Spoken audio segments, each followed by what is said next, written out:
Bakit mo tayo nayakang mangyari? Bakit mo tayo nang mangyari, Panginoon ko? Bakit mo hinayang pagtagsilan ni Adolfo si Haring Lancio? Bakit? Oo, Tadhana, kay lupit mo. Kinuha mo ang aking minamahal. Kinuha mo si Tadhana. Saan kaya nanggaling ang tunog na yun? Nakita ni Aladdin ang dalawang mababangis na tigre, kaya agad niya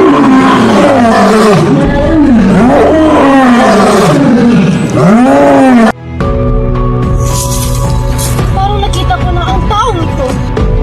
nakita niya si Florante na nakagapos, kaya agad niya itong tinulungan. Dinala niya ito sa isang lugar upang doon gamutin ang mga sugat ni Florante.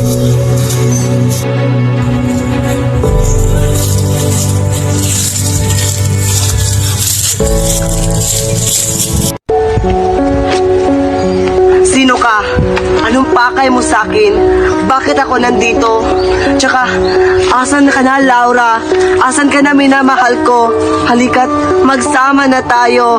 Laura, sino ka ba talaga? At ano ang iyong tunay na pangalan? Ako ay isang luro. Ang pangalan ko ay Aladdin. Niligtas kita sa dalawang mabangis na hero na nais kang kainin. Alam kong mabigat ang iyong pakiramdam.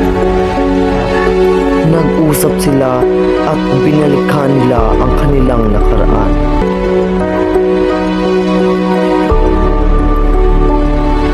Tulong! Tulong! Tulungan niyo ako! Umalis ka dito! Alis! Nag-usap ang dalawa para sa kinabukasan ni Florante. Bakit kailangan niyo pang umalis? Dahil maganda ang pagtuturo doon sa Atenas. Kung hindi siya mag-aaral, paano na lang ang kanyang kinabukasan? Sino ang mag-aalaga sa kanya? Sino ang mag-aalaga sa anak ko? Huwag kang mag-aalala. Alalagaan siya ng guro doon.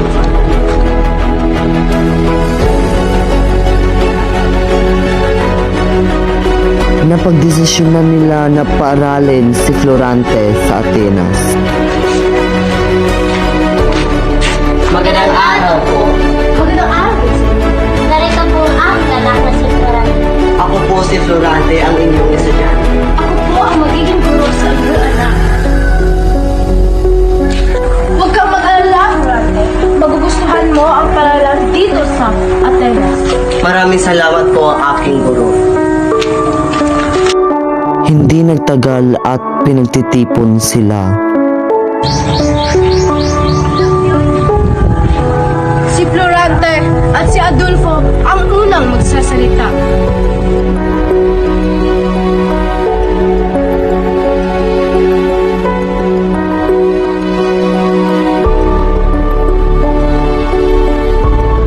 Walang kaalam-alam si Florante sa plano ni Adolfo sa kanya. Ikaw, Florante, mga agaw. Dapat sa'yo mamatay. Ikaw, Adolfo! Ano nangyari sa'yo? Nasisiraan ka ba ng ulo? Kinausap ng guro si Adolfo sa kanyang pagkakamaling nagawa. Hindi nagtagal at may nagpadala ng letra para kay Florante. Florante, may nagpapadala ng sulat sa'yo. Maraming salamat po. Bakit? Bakit na?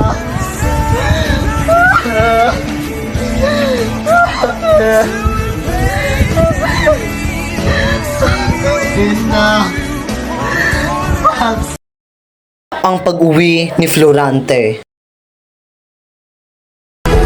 Aking guro, ako na po'y magpapaalam sa aking pag-uwi. Mag-ingat ka sa iyong pag-uwi. Maraming salamat po, aking guro.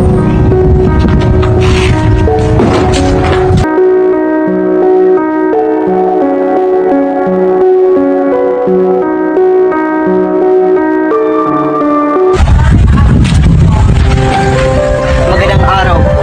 Ako po si Florante, ang anak ng aking ina na si Floresca. Maaari ko ba siyang makita? Maligayang gabi.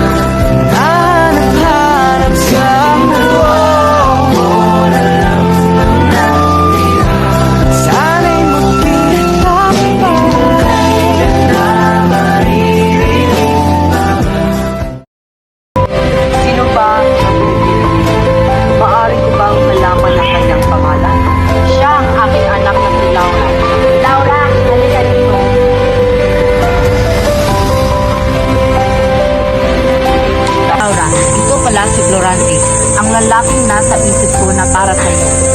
Ako nga pala si Florante. hanggang sa sila'y makapagbuo ng relasyon. Hindi nagtagal ay inutusan si Florante na makipaglaban. O aking mahal na Laura, ako muna'y magpapaalam na sapagkat ako muna'y sasabak dahil yun ang utos sa akin. Pangako ko, ako'y magbabalik at ipagpatuloy ang pag-iibigan nating dalawa. Paalam, aking mahal na Laura.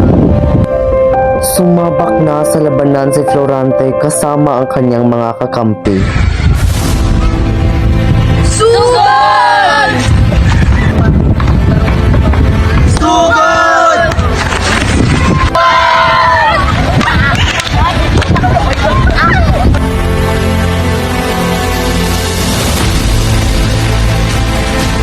Sapagkat meron pang pangalawang labanan ang naganap.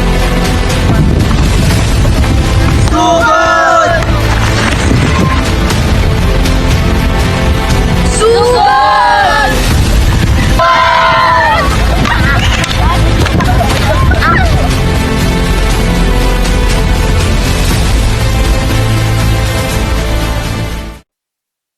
May isang lalaking gustong gahasain si Laura. Uy, ganda mo ang binibini. Ikaw ang nais ko matikman.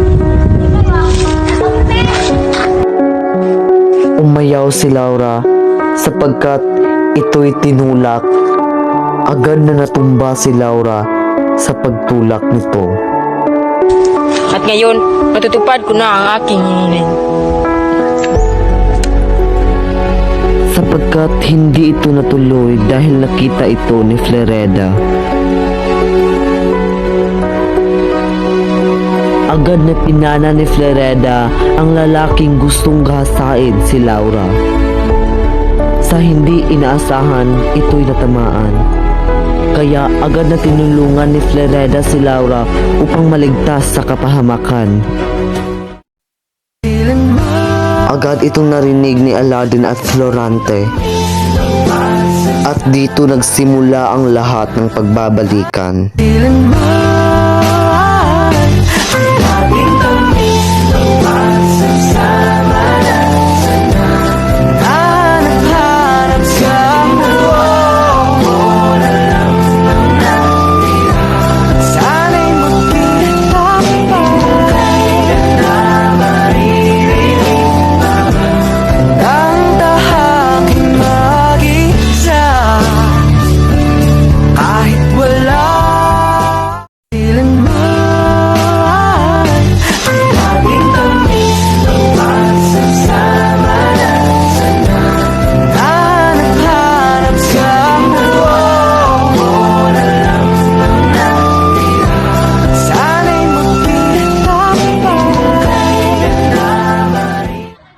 Nagkabalikan at nagsama na si Aladdin at si Floreda.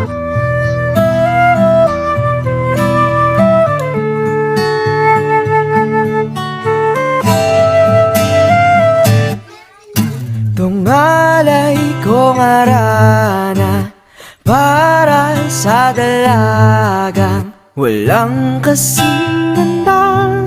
Amoy roses ang alimoyak kung Hindi nagtagal at sila'y ikakasal na. nang mapalin lang di hahayaan mawala pa tong liham na umaasang mata mong mababasa. Handang gawin lahat maging pamilya